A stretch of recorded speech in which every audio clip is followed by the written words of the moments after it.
Hi. We're very happy to have you with us over here for the interview for our blog, To the Verge. And so let's just get ahead with it, and I'll ask you the first question, which is could you please tell us something about yourself and your journey? Like, what got you into this NFT space? Okay, so I come from an art background. I have done bachelor's in fine arts and painting. So I'm painting since like when I was a kid, and I did bachelor's in it. I'm uploading my art on all the social medias, and I'm on Twitter like since like 10 years. I'm using Twitter. I'm very active on Twitter. It's like one of the social media platforms that I regularly use. Okay. So I've seen the potential that place has. It's very easy to reach celebrities when you're on Twitter. I've seen my artwork getting like 10,000 likes and getting so many views, and it's very easy there. So yeah, that's how I got into NFTs because on Twitter I don't know that Twitter has an algorithm. If your tweet has NFTs in it or startup in it, it will automatically you'll get a very high reach. Okay. So even if you're not following that person, but if you write something XYZ NFTs, automatically it will start coming on your timeline. Okay. So I saw a lot of NFT tweets that were coming on my timeline, and I was like, let's find out what is this. Then I think something Elon Musk also did something related to NFT, so I studied more. Okay. I got my friends who were like living abroad. Like, do you know about NFTs? What is it? Because it's not in India, it's very difficult. But people who are living in US, they are dealing in crypto from a long time. So I'm like, do you know? Like even we are not aware of it, but they knew how to buy cryptos and what to do with that. Okay. So I just got them on board. So let's do this together. So that's how I got into NFTs, and yeah, that's it. Wow, that's very wonderful that you did your research. I mean, as soon as you got interested in it, you dig deep. Yeah, it was very difficult also because there are so many marketplaces, and not every marketplace you get an access. Right. Yeah. So I did all the research. I made a list of all the marketplaces that are available, or on what blockchain they are running.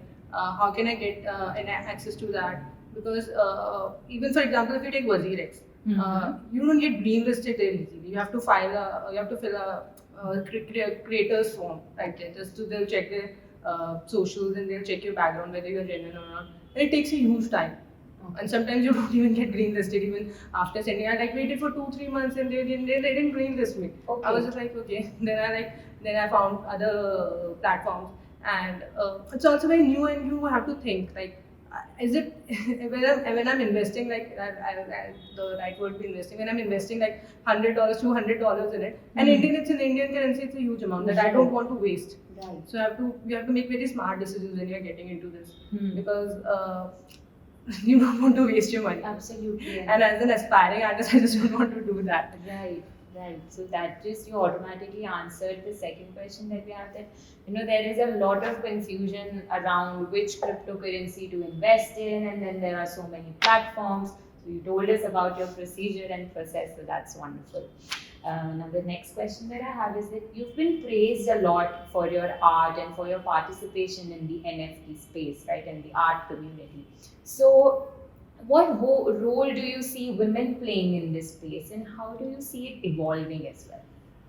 I don't like the word term that I'm a women artist. It's like I'm just an artist. I don't like to stereotype things because when you're just looking at art, you don't think that a man has made it, a woman has made it, and then right now also so many people like we are non-binary. People get offended if we put them into Okay, put a tag on it. So I just don't want to get into that. I like if you're good at art, if you're making it, I don't. It doesn't matter you're men or women. Just go ahead and do it. Right. Wow, that's wonderful. How can artists take advantage of NFTs, and what scope does it provide to them for future growth? Yeah. And just before, if we come to Web 2, we were just uploading art. Insta was like one of the main platforms where people were uploading art before Web 3. Twitter, I've not seen many people using Twitter because it's very difficult to get followers over there unless you're really creative or you're doing various other stuff. So now with NFTs, you can talk to those artists you never would have thought of talking to them, like people who are living in Iran, people who are living in countries you've never heard of. And I've seen on Twitter, and you can easily talk to them on Twitter Spaces. Like it's like you know them. Oh, wow. You can easily connect to them. You can talk to them, and that's like a huge advantage. You can learn so much from them, from like people. If today if I want someone like an abstract artist, it's so difficult to find it. But if I go on Twitter Spaces, if I go on Twitter, I'll check the NFT. There are people who are doing so many different kind of arts that I've never seen before. So that's, and people can use that as an advantage of getting their art reach wider audience, which was little difficult before, and getting a correct feedback from people who are doing this since like for a long time. Some like well-renowned artists who I have not heard of. So yeah. Right. This reminds me of certain hashtags that I've read about, like they're very popular, like hashtag NFT artist, hashtag NFTs, NFT giveaway, NFT community. So I think community is the most used word. After community, the second word, most abused word which is utility. Those two words which are they are like really used in NFT world. Because you can't sell your art without the community. You need people, because people don't know you. They don't even know that the art you are uploading there, it's your art or you have stolen from someone. So unless and until people connect to you, people actually believe you that you're a genuine person or not, they'll not buy it. And for that you need that community. And community is really good. They build you, they help you, they push you to like make better art. They find buyers for you. Even artists. If there are so many artists, when their art gets sold, they reinvest in the community. Like from the 50%, they make sure that they buy from other small artists. So that's why community is very important. Right, so you see a very active role of community in promoting art. Fantastic. It's 70% it's marketing. I think 80% is marketing and 20% is art. Okay. So sometimes people get jealous and people get that FOMO, like I can make that art and I'm not selling, because you're not selling because you are not promoting yourself, you're not branding yourself. Sometimes even I feel like, because every day someone comes and sells and you're not selling it, like so you just start getting that FOMO. But it's okay if you're there for a long time and if you're making art, then you'll make it. There's also a very famous term is WGMI, which is we gonna make it. Okay. So everyone keeps like helping each other and keep pushing each other, like it's okay, we gonna make it. So it's like an active tagline. Active tagline in the community. And it's also NGMI. Whenever someone criticizes NFTs, so like NGMI. Wow, that's quite interesting. I hadn't heard about it before.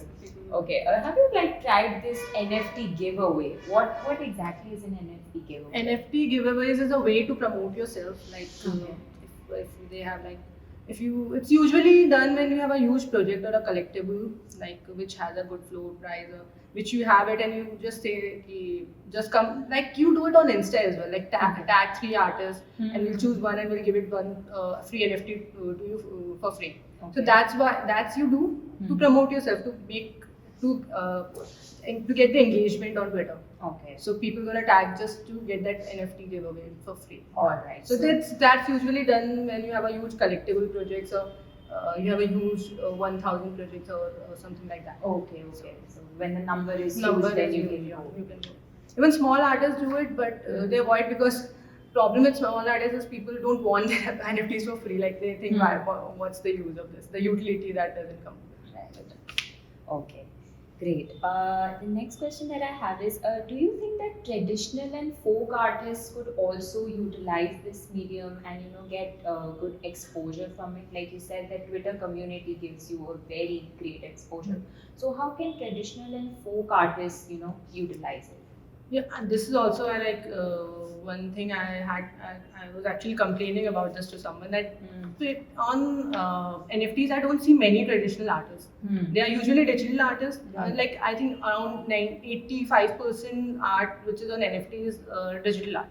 So like one of the reasons I find is, even if we take example of India, most traditional artists and most people who are really good at art, they don't have access to internet. Even like people who are even if we go anywhere, like if we take the example of Jaipur, there are artists who do Sanganeri prints, and there are artists who are doing various kind of folk paintings and all. They're really good. They're selling it for quite a handsome amount, but they're not an NFT platform, because first it's very complicated, second the access is difficult, third is language barrier, and to make them understand what NFT is, when even right now we are learning, and to make them understand.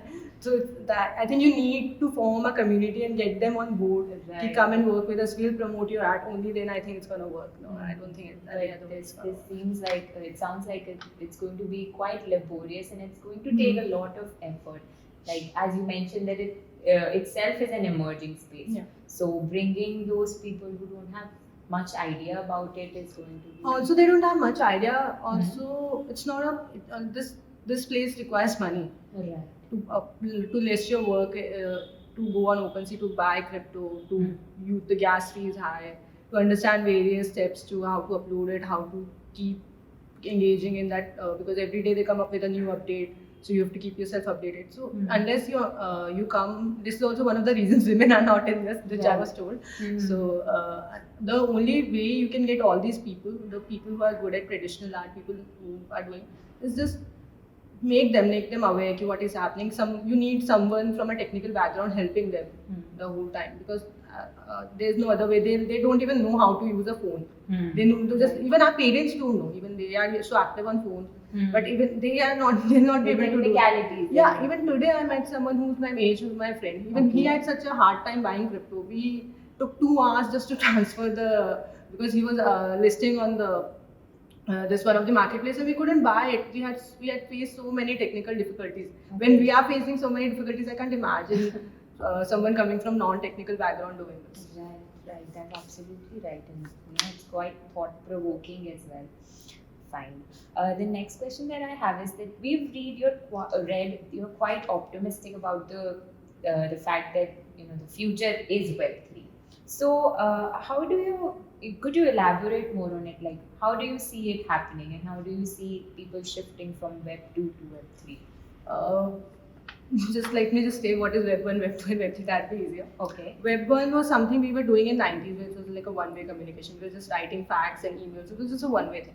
Then Web 2 came with the video calling and WhatsApp. Now we are in Web 3 where we are thinking on getting decentralized. We don't want just, when we get very disappointed when we post something and Facebook banners, Instagram banners, someday government is banning currencies.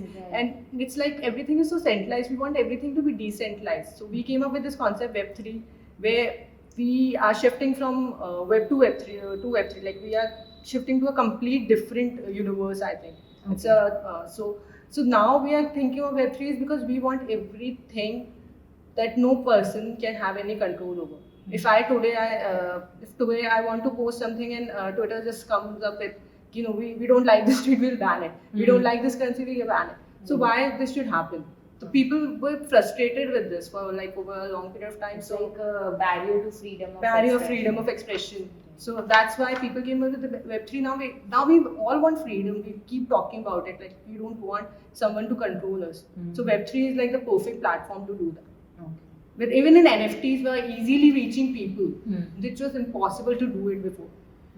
Easily reaching people, easily selling our art for the first time, I think, in the history. Like people are making art, people are leaving their jobs and doing NFT full time. The people dream that to make money out of their art. Now people are actually living that dream. So people are becoming risk takers. People are becoming risk takers. People are thinking that art you can actually make a living out of art, which was very difficult before. True. So yeah. Oh, that's nice. So the next question that I have is, do you think that India can lead the Web3 space? Like, I read it in an article that Web 1 was led by the US, Web 2 was led by China. Web 3, given that India is, constantly working on its digital infrastructure, can potentially lead Web 3, Yeah, sure, why not? We have so many good engineers and all this coders. But I think unless and until we, like, the reason we had difficulty with startups because the ease of business was very difficult to do in India. It's very difficult. And same goes right now, if government comes up with some, like, they impose 30% tax. Right. So, which is a quite hefty amount to pay. So then I think only way India can do it if even government make things quite simpler, make eases us, like in taxations or in the, even I was told by one of my friends that he bought some crypto, he needed INR, he converted that and he transferred into his bank account. And his bank account was frozen back. Oh. Yeah. So that kind of difficulties when people face, then people get little skeptical that we should go with it or we shouldn't go with it, because everyone wants a peaceful life. We don't want any complications while doing something. Yeah. So unless and until, I really believe, because we have so much talent, we have so much potential. It's not even as an artist, even as people who come from this technical background, All the people, if you go for Google, Amazon, all these are Indians. Even the Twitter CEO is an Indian. So why not? And then, but we need to like ease the procedure and everything. The government need to step in and make sure that it shouldn't be that complicated. Right. Yeah. Right. So we have the talent pool, but what we need is support. And That's the main reason people leave India and people work for companies in USA, because everything is a little simpler over there. Okay. Right. The next thing is that what are your views on community programs like Women in NFT that is initiated by Twitter? Like, in the article it mentioned that it particularly aims to start this campaign by the name Women in NFT. So what do you think, what role will it play in this field, and how do you plan to contribute to it? Twitter community is the community features. I wasn't aware about it. Like it's recently launched on Twitter. It's not that old.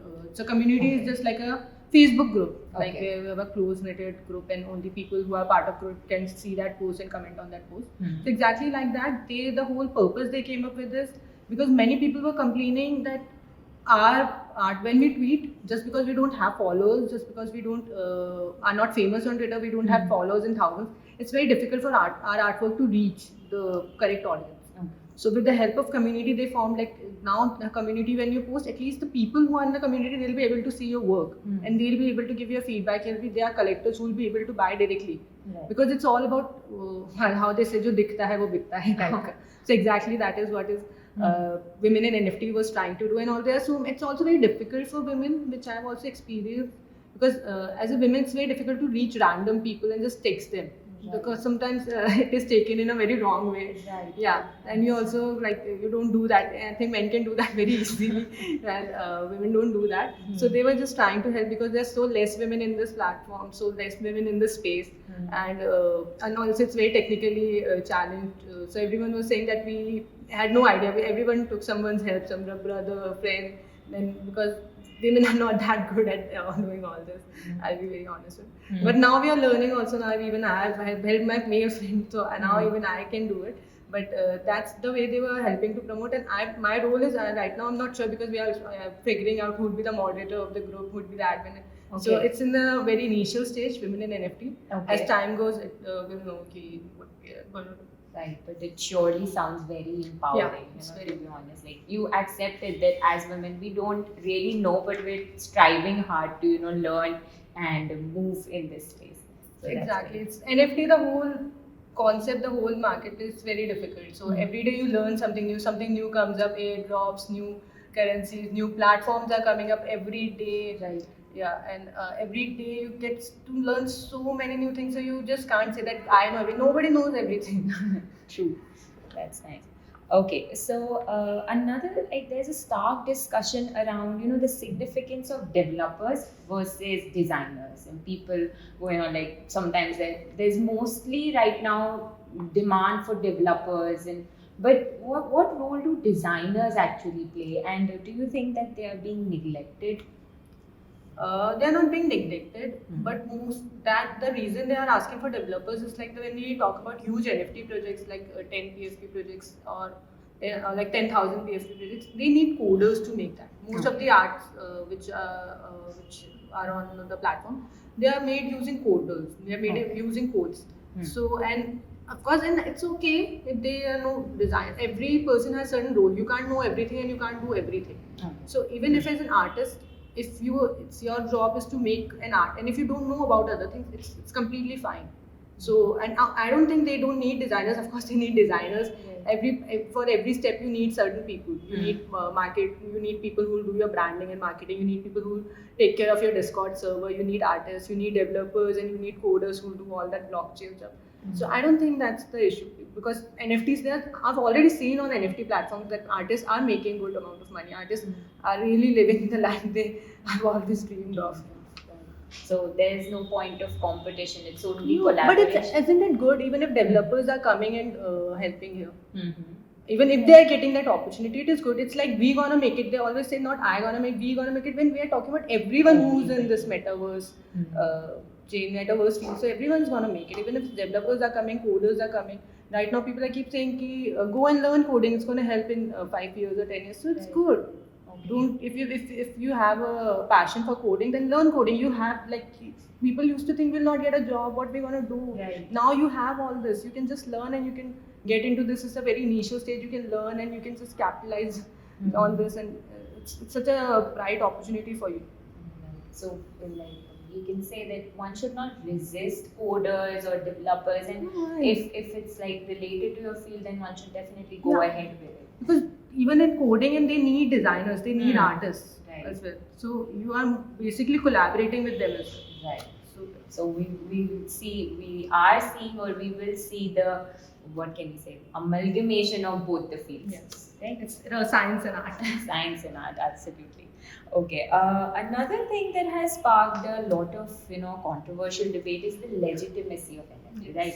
I mean, the fraudulent sales and the you share a link, but there's no image in it. So, what's your take on that? And do you have any views on how this risk can be mitigated?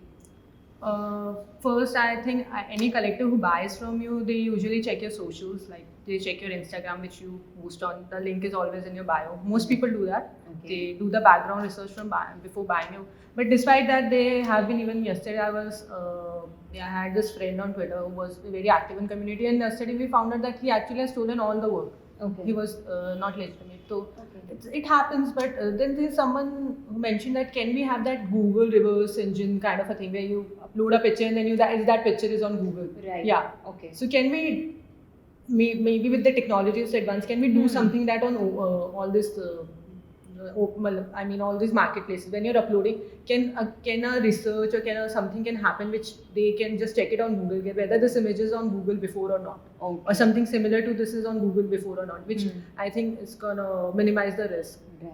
Because most things are stolen from Google, and once you even things you upload on Insta is automatically on Google. Right. Yeah. Right. So I think if we come up with that'd be great. That's like the only way we can, because nobody knows who's behind that art. Nobody knows. Right. We are not getting any physical copy from it. We can just take a screenshot and post it and claim it as this is our NFT. Right. So Nowadays, even the what can we say, the profile pictures are being turned into NFTs, and you don't know the real person. Yeah, no, Twitter came up with something very unique. Okay. People were buying the profile pictures, like the famous Bode projects or the people. So Twitter came up with that. The people were claiming that we have this PFP. So Twitter came up with that you can link your account, your wallet to Twitter, and if it's your PFP, so it's gonna turn into a hexagon image, like. So now you can know that person who has put that as your as that profile picture is genuine. That person actually claims that NFT. So Twitter came up with that hexagon feature. That's I think a very much needed. That was because what collectors were doing to farm engagement was they were claiming that we own this PFP. So people used to think that person owns that PFP, that person has money, because that's like a huge amount of NFT he has. So just to filter that out, they came up with that hexagon feature. Now you can verify. They can like a verification process is there. Just if it's in hexagon shape, that means you actually own that. So we can say that even little initiatives are going to refine this space even more. That's why some places have that green listing. They check your profiles, they check the kind of portfolio, the kind of work you do, and they find you genuine only you get access to their market. Okay, right, that's nice. Okay, so now we'll move a bit away from these technical questions, and I'd like to ask you, so would you share more about the women that you know in this space, and who are your favorite artists? What kind of art do you like particularly? I don't like being biased, so I don't say that's my particular favorite. But there are so many artists. I know Ishita Guha. There's so many women artists who are doing it. I recently also found, I've never seen anyone from Jaipur doing it, but I've seen people. There are Indians who are living abroad who are doing it. There are Indians. There are quite a South Indians. There's a NFT community known as NFT Malayali, where just Malayali people are there. Okay. I joined. I thought I'll talk, but they're always talking on Malayali. So there are so many women. I would not like to name any one of them. You don't want to be biased. You want to respect all of them, because everyone is good in their own way. Everyone is doing something different. Someone is doing abstract. Someone is coming with really nice oil painting. Someone is doing mandalas. Someone is very good at digital art. So I don't like to name one. I'm quite amazed to hear that there's so much variety and abundance of art. Even there. people are like collaborating together. I recently collaborated with one of the photographers where it was his photo and I turned that into a pencil and a pen sketch and we turned into a GIF. So it's like the same. That sketch is mine, the photograph is his, and we did a collaboration project in Verge, and we did that split. It has a split feature. When it's gonna sell, we're gonna get a 50-50. Oh wow, Yeah. that's really nice. Okay, so that's an NFT project. It will be sold on Verge. Because we recently uploaded it, just waiting. Oh, you're waiting for the listing. I have listed that, waiting for just to like someone buy it. Oh, okay, all right. Great. So my final question for you and Akanksha is that how do you see this space evolving, and how do you envision or dream to contribute more to this space, the NFT space or the metaverse? As an artist, only I can tell about artists. I can't tell about other people. As an artist, the whole purpose for me, I don't know about the whole purpose is in this NFT place. Most people are thinking it's a good cash grabbing opportunity. Even people who are not artists, they were just coming, they're making random arts and they will just quickly make a huge, like, quickly make some amount out of it and they'll just leave this place. They don't want to stay, they don't care. Yes. But for me, I just want to stay till this NFT marketplaces exist, till NFT is there, because I'm making art before NFTs, I'll making art after NFTs. So for me, it's more about art and less about NFTs. But NFTs, I just think it's a very nice way to get to know people, get in touch with them, connect with them, collab with them, make my art see so many new people who come from a lot of different background, get to know their stories, listen their stories. So for me is that, and I think it's gonna last. Metaverse is just, it's a very vast space, very vast space. So I think it's going to exist when also everyone is talking about cryptos and all, because we are so frustrated with the way our money is, the inflation is high and US is printing every day, the currency is getting printed, like we don't know what is going on. Right. So people are trusting cryptos because we know what is actually happening. It's so transparent. So so I think its future is quite bright. Okay, wow, that's wonderful. Thank you so much, Akanksha.